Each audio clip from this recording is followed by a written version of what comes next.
नमस्कार प्रिय दर्शकों, आप सभी का स्वागत है आपके अपने इस यूट्यूब चैनल एस्ट्रो मिश्रा में।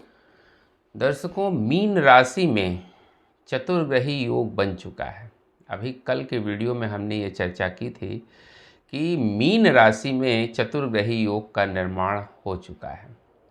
चतुर्ग्रही योग में सूर्य, मंगल, शनि और बुध, ये 4 ग्रह एक साथ विद्यमान हैं और इसके रिजल्ट्स भी आने शुरू हो गए हैं। अभी देखा आपने कि इस्लामाबाद में जो वार्ता हुई, शांति वार्ता, वो विफल हो चुकी है और आगे भी वार्ता का प्रयास होगा, लेकिन ये सारी वार्ताएं अभी विफल ही होंगी, क्योंकि 30 तारीख तक बुध जो है अपनी नीचस्थ राशि मीन राशि में जा चुके हैं।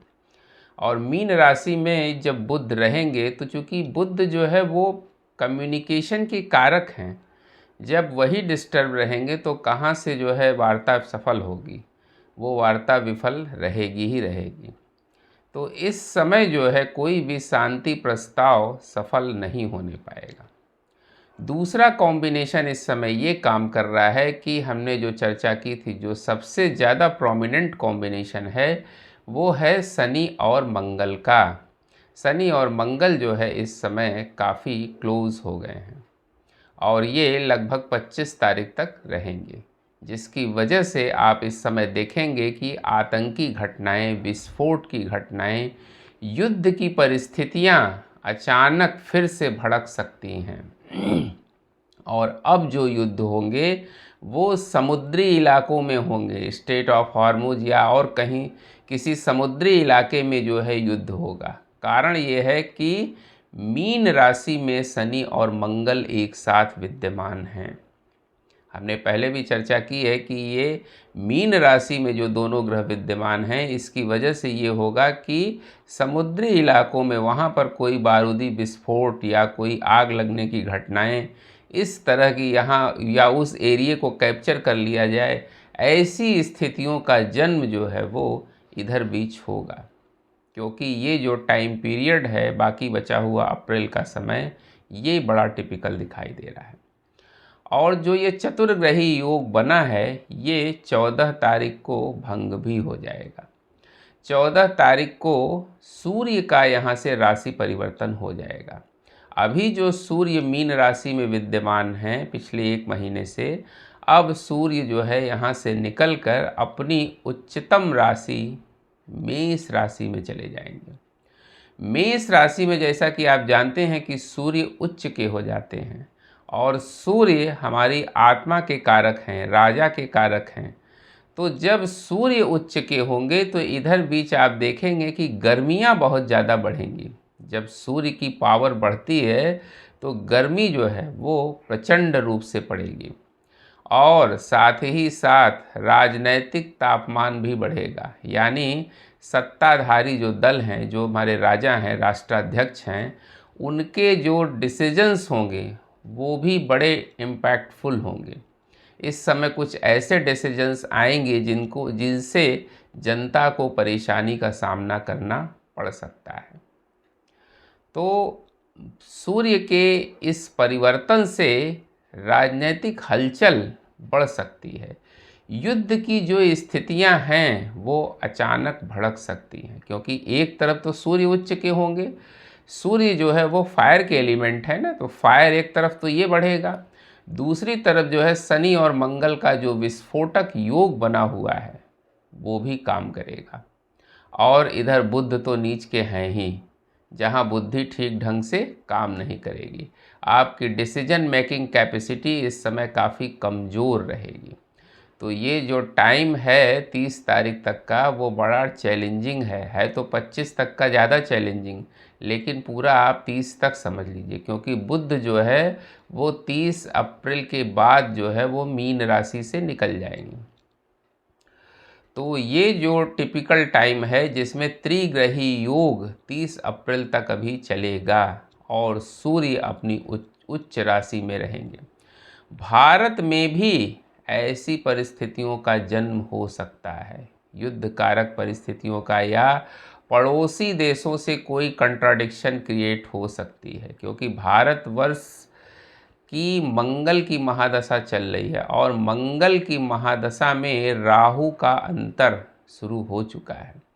तो युद्ध कारक परिस्थितियां भारत में भी बन सकती हैं, इसलिए हमें बहुत सावधान रहने की ज़रूरत है। ख़ास तौर से जो बॉर्डरली स्टेट हैं, सीमावर्ती इलाके, वहाँ पर दिक्कतें दिखाई दे रही हैं। कोई आतंकी घटना, विस्फोट या युद्धजनक परिस्थितियाँ इस समय जन्म ले सकती हैं, क्योंकि ये जो समय है वो बड़ा टिपिकल दिखाई दे रहा है। प्लैनेटरी जो कॉम्बिनेशंस हैं वो बहुत शुभ नहीं दिखाई दे रहे हैं, ये चैलेंजेस क्रिएट करने वाले दिखाई दे रहे हैं। और एक और परिवर्तन होगा अभी, शुक्र का राशि परिवर्तन। शुक्र अभी मेष राशि में संचरण कर रहे हैं और अब शुक्र जो है 19 तारीख को मेष राशि से निकलकर वृषभ राशि में चले जाएंगे। वृषभ राशि शुक्र का अपना घर है, जहाँ पर शुक्र जो है वो बहुत कंफर्टेबल पोजीशन में होते हैं। तो शुक्र के यहाँ जाने से मालव्य योग बनेगा, जो लोगों के जीवन में सुख संपन्नता का संचार करेगा, ऐश्वर्य का संचार करेगा, क्योंकि शुक्र जो है वो लग्जीरियस के कारक हैं। तो शुक्र का यहाँ जाना अच्छी बात है। इस समय महिलाओं से संबंधित कोई कानून, कोई बिल इस समय संसद में पास हो सकता है, जो महिलाओं के पक्ष में भी हो सकता है। तो इस समय जो है ऐसी स्थितियों का जन्म हो सकता है। इस समय कोई सेलिब्रिटी के स्वास्थ्य में दिक्कत हो सकती है, जैसा कि अभी आपने देखा कि उसके प्रभाव आना शुरू हो गए हैं। अभी देखिए कि गायिका जो हैं, सुप्रसिद्ध गायिका आशा भोसले जी का निधन हो गया। ये बड़ी दुखद घटना हुई। तो इस तरह के मतलब ग्रह किस तरह से प्रभाव देते हैं कि अभी तो शुक्र का परिवर्तन होने में 5-6 दिन का समय बचा हुआ है, लेकिन पहले ही जो है ये घटना हो गई। तो इस समय कोई सेलिब्रिटी वगैरह के स्वास्थ्य में दिक्कत आ सकती है शुक्र के इस परिवर्तन की वजह से। तो चूँकि अब मंगल और शनि एक साथ तो है ही, वो तो अपना प्रभाव दे ही रहे हैं, साथ ही साथ सूर्य जो अपने उच्च राशि में होंगे, ये जो है परिस्थितियों को ज़्यादा विस्फोटक बना सकते हैं। इस समय कहीं भूकंप अचानक आ सकता है, जैसा कि आप देख रहे हैं कि भूकंप आए दिन आ भी रहे हैं। इस समय भूकंप की स्थितियां, लैंडस्लाइड की भी स्थितियां बन सकती हैं और मौसम में अचानक परिवर्तन इस समय आ सकता है। आप देख भी रहे हैं कि मौसम में अचानक परिवर्तन आ रहा है, कभी ओलावृष्टि हो रही, कभी बारिश हो रही है, कभी अचानक तेज़ गर्मी हो रही है। तो ऐसी स्थितियां इस समय बन सकती हैं।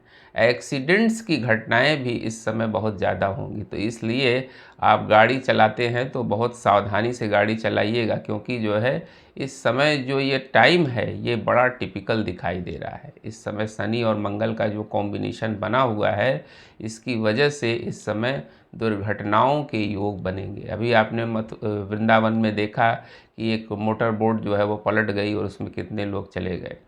तो इस तरह की स्थितियां जो है बार बार बनेंगी, चूँकि इस समय गोचर में ग्रहों की जो कंडीशन है वो बिल्कुल भी अच्छी नहीं है।